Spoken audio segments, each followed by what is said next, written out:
ओम शांति। आज 11 जून 2025। आज बाप दादा के अनमोल मधुर महावाक्य सुनते हैं। मीठे बच्चे, अभी तुम्हें बेहद की पवित्रता को धारण करना है। बेहद की पवित्रता अर्थात एक बाप के सिवाय और कोई याद ना आए। आज की मुरली में प्रश्न है, बाप से वर्षा लेने के पहले का पुरुषार्थ और उसके बाद की स्थिति में क्या अंतर होता है?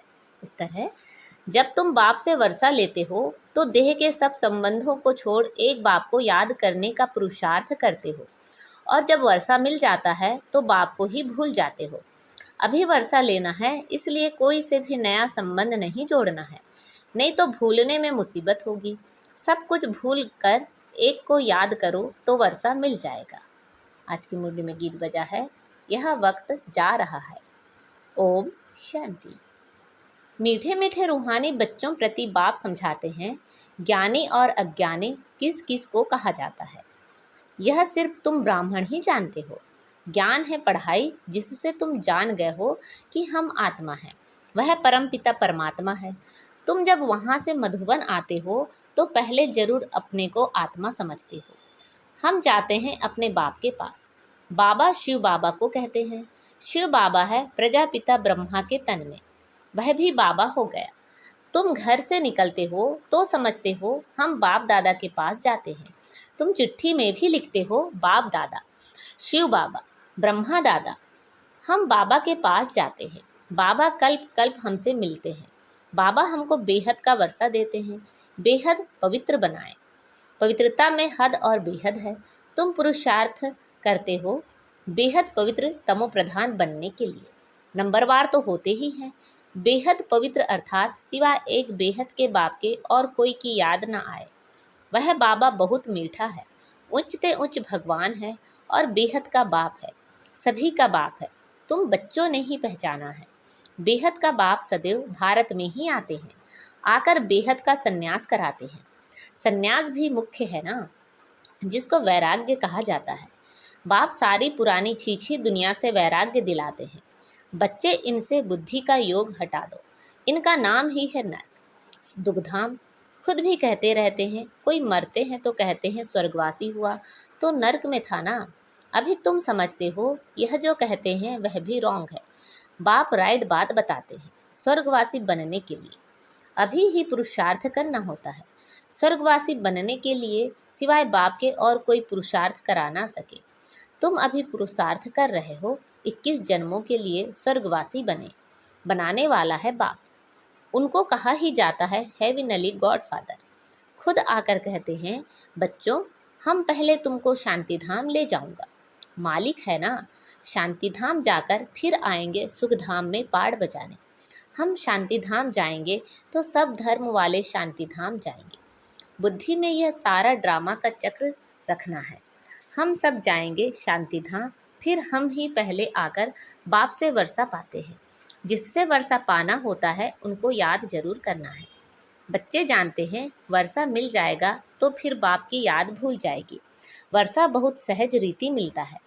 बाप सम्मुख कहते हैं, मीठे बच्चों, तुम्हारे जो भी देह के संबंध है सब भूल जाओ। अभी कोई भी नया संबंध नहीं जोड़ना है। अगर कोई भी संबंध जोड़ेंगे तो फिर उनको भूलना पड़ेगा। समझो, बच्चा व बच्ची पैदा हुए तो वह भी मुसीबत हुई, एक्स्ट्रा याद बढ़ी ना। बाप कहते हैं, सबको भूल एक को ही याद करना है। वही हमारा माता पिता, टीचर, गुरु आदि सब कुछ है। एक बाप के बच्चे हम भाई बहन हैं। चाचा मामा आदि का कोई संबंध नहीं। यह एक ही समय है जबकि भाई बहन का संबंध ही रहता है। ब्रह्मा के बच्चे शिव बाबा के बच्चे भी हैं तो पोतरे पोत्रियां भी हैं। यह तो पक्का बुद्धि में याद आता है ना। नंबरवार पुरुषार्थ अनुसार स्वदर्शन चक्रधारी तुम बच्चे चलते फिरते बनते हो। तुम बच्चे इस समय चैतन्य लाइट हाउस हो। तुम्हारी एक आँख में मुक्तिधाम, दूसरी आँख में जीवन मुक्तिधाम है। वह लाइट हाउस जड़ होते हैं, तुम हो चैतन्य। तुम्हें ज्ञान का नेत्र मिला है। तुम ज्ञानवान बन सबको रास्ता दिखाते हो। बाप ही तुम्हें पढ़ा रहे हैं। तुम जानते हो यह दुखधाम है। हम अभी संगम पर हैं, बाकी सारी दुनिया कलयुग में है। संगम पर बच्चे बाप के साथ बैठे बात करते हैं और बच्चे ही यहाँ आते हैं। कोई कोई लिखते हैं, बाबा फलाने को ले आवें, अच्छा है गुण उठा लेगा, शायद तीर लग जाए तो बाबा को भी रहम पड़ता है, हो सकता है कल्याण हो जाए। तुम बच्चे जानते हो यह है पुरुषोत्तम संगम युग, इस समय ही तुम पुरुषोत्तम बनते हो। कलयुग में सब हैं कनिष्ठ पुरुष, जो उत्तम पुरुष लक्ष्मी नारायण को नमन करते हैं। सतयुग में कोई भी किसी को नमन नहीं करते हैं। यहाँ की यह बातें वहाँ होती नहीं, यह भी बाप समझाते हैं। अच्छी रीति बाप की याद में रह सर्विस करेंगे तो आगे चल तुमको साक्षात्कार भी होते रहेंगे। तुम कोई की भी भक्ति आदि नहीं करते हो, तुमको बाप सिर्फ पढ़ाते हैं। घर बैठे आप ही साक्षात्कार आदि होते रहते हैं। बहुतों को ब्रह्मा का साक्षात्कार होता है, उनके साक्षात्कार के लिए कोई पुरुषार्थ नहीं करते। बेहद का बाप इन द्वारा साक्षात्कार कराते हैं। भक्ति मार्ग में जो जिसमें जैसी भावना रखते हैं उसका साक्षात्कार होता है। अभी तुम्हारी भावना सबसे उच्च ते उच्च बाप में है, तो बिगर मेहनत बाप साक्षात्कार कराते रहते हैं। शुरू में कितना ध्यान में जाते थे, आप ही आपस में बैठ ध्यान में चले जाते थे, कोई भक्ति थोड़ी ही की। बच्चे कभी भक्ति करते हैं क्या? जैसे एक खेल हो गया था, चलो वैकुंठ चलें, एक दो को देखते चले जाते थे, जो भी फास्ट हुआ वह फिर रिपीट करेंगे। तुम जानते हो हम ही इस धर्म के थे। सतयुग में पहले पहले यह धर्म है, इनमें बहुत सुख है, फिर धीरे धीरे कलाएं कम होती जाती हैं। जो सुख नए मकान में होता है वह पुराने में नहीं, थोड़े समय के बाद वह भपका कम हो जाता है। स्वर्ग और नर्क में तो बहुत फर्क है ना, कहाँ स्वर्ग कहाँ यह नर्क। तुम खुशी में रहते हो, यह भी जानते हो बाप की याद भी पक्की ठहरेगी। हम आत्मा हैं, यही भूल जाते हैं तो फिर देह अभिमान में आ जाते हैं। यहाँ बैठे हो तो भी कोशिश करके अपने को आत्मा निश्चय करो, तो बाप की याद भी रहेगी। देह में आने से फिर देह के सब संबंध याद आएंगे। यह एक लॉ है। तुम गाते भी हो, मेरा तो एक दूसरा ना कोई। बाबा हम बलिहार जाएंगे, वह अभी समय है, एक को ही याद करना है। आँखों से भल किसी को भी देखो, घूमो फिरो सिर्फ आत्मा को बाप को याद करना है।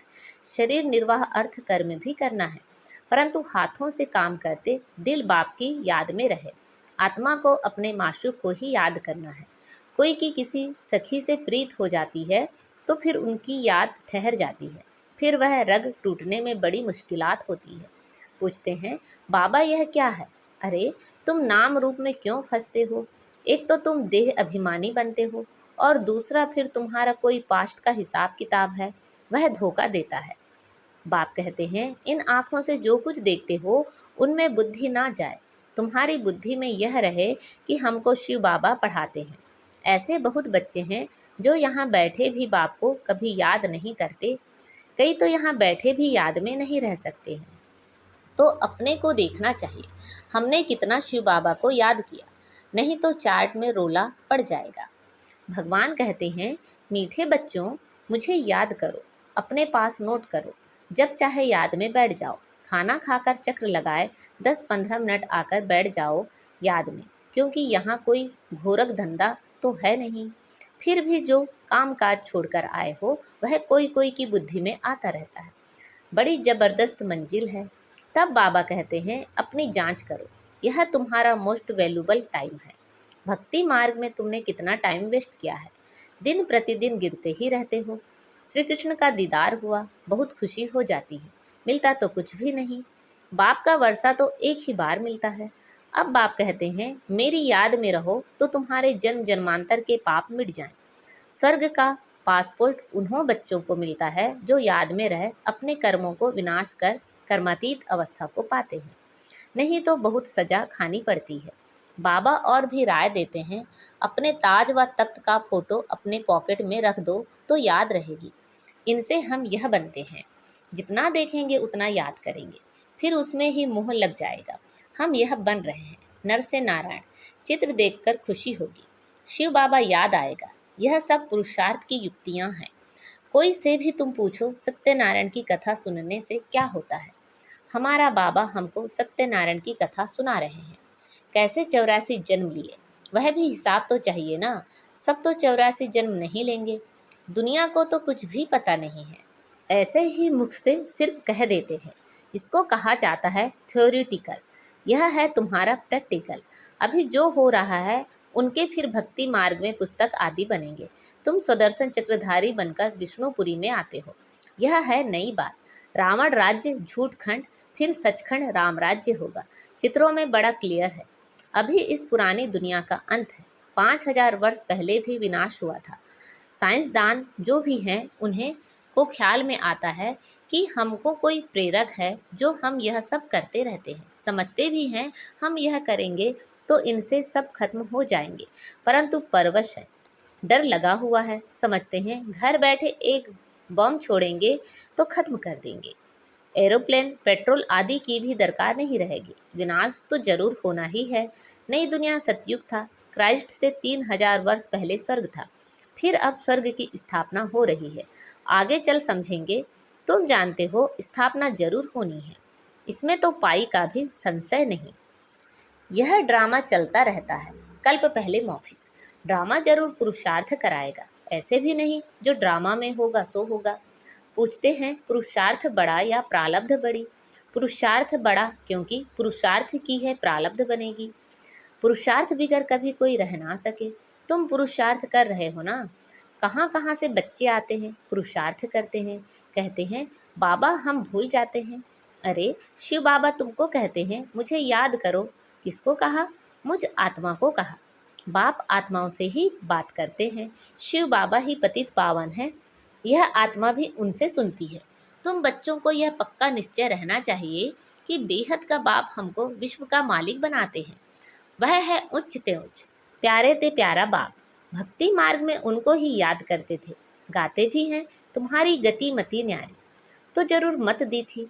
अब तुम्हारी बुद्धि में है इतने सब मनुष्य मात्र वापस घर जाएंगे। विचार करो कितनी आत्माएं हैं, सबका सीजरा है।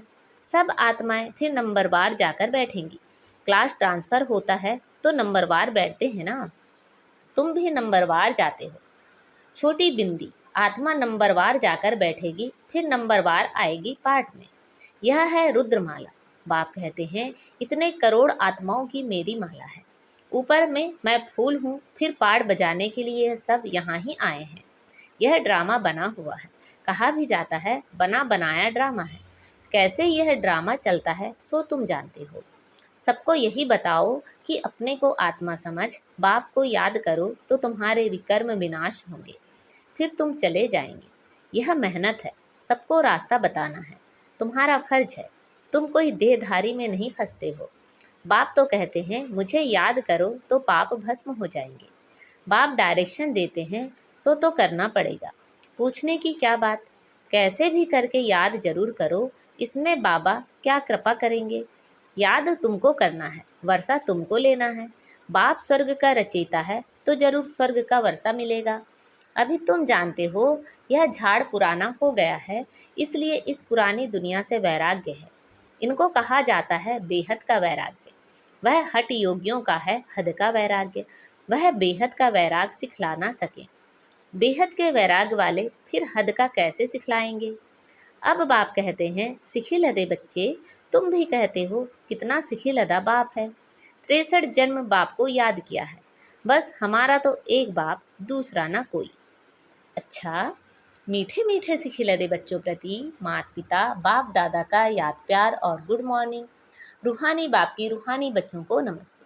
हम सब रूहानी बच्चों की रूहानी माता पिता बाप दादा को याद प्यार, गुड मॉर्निंग और नमस्ते। आज की मुरली से धारणा के लिए मुख्य सार हैं। स्वर्ग में जाने का पासपोर्ट लेने के लिए बाप की याद से अपने विकर्मों को विनाश कर कर्मातीत अवस्था बनानी है। सजाओं से बचने का पुरुषार्थ करना है। ज्ञानवान बन सबको रास्ता बताना है। चैतन्य लाइट हाउस बनना है। एक आँख में शांति धाम, दूसरी आँख में सुख धाम रहे। इस दुख धाम को भूल जाना है। आज बाबा ने हमें वरदान दिया है, हर आत्मा को उच्च उठाने की भावना से रिगार्ड देने वाले शुभ चिंतक भव। हर आत्मा को उच्च उठाने की भावना से रिगार्ड देने वाले शुभ चिंतक भव। हर आत्मा के प्रति श्रेष्ठ भावना अर्थात उच्च उठाने की व आगे बढ़ाने की भावना रखना अर्थात शुभ चिंतक बनना। अपनी शुभ वृत्ति से, शुभ चिंतक स्थिति से अन्य के अवगुण को भी परिवर्तन करना। किसी की भी कमजोरी व अवगुण को अपनी कमजोरी समझ वर्णन करने के बजाय व फैलाने के बजाय समाना और परिवर्तन करना, यह है रिगार्ड। बड़ी बात को छोटा बनाना, दिल शिकस्त को शक्तिवान बनाना, उनके संग के रंग में नहीं आना, सदा उन्हें भी उमंग उत्साह में लाना, यह है रिगार्ड। ऐसे रिगार्ड देने वाले ही शुभ चिंतक हैं। आज का स्लोगन है, त्याग का भाग्य समाप्त करने वाला पुराना स्वभाव संस्कार है, इसलिए इसका भी त्याग करो। त्याग का भाग्य समाप्त करने वाला पुराना स्वभाव संस्कार है, इसलिए इसका भी त्याग करो। अच्छा, अव्यक्त इशारे। आत्मिक स्थिति में रहने का अभ्यास करो, अंतर्मुखी बनो। जैसे ब्रह्मा बाप एकांत प्रिय होने के कारण सदा अंतर्मुखी रहे, मैं आत्मा हूँ, मैं आत्मा हूँ, यह पाठ पक्का किया, जिस कारण वे स्वयं भी सदा शांति और सुख के सागर में समाये रहे और अन्य आत्माओं को भी अपने शुद्ध संकल्प और वाइब्रेशंस द्वारा, वृत्ति और बोल द्वारा, संपर्क द्वारा शांति की व सुख की अनुभूति कराते रहे। ऐसे फॉलो फादर करो। अच्छा, ओम शांति।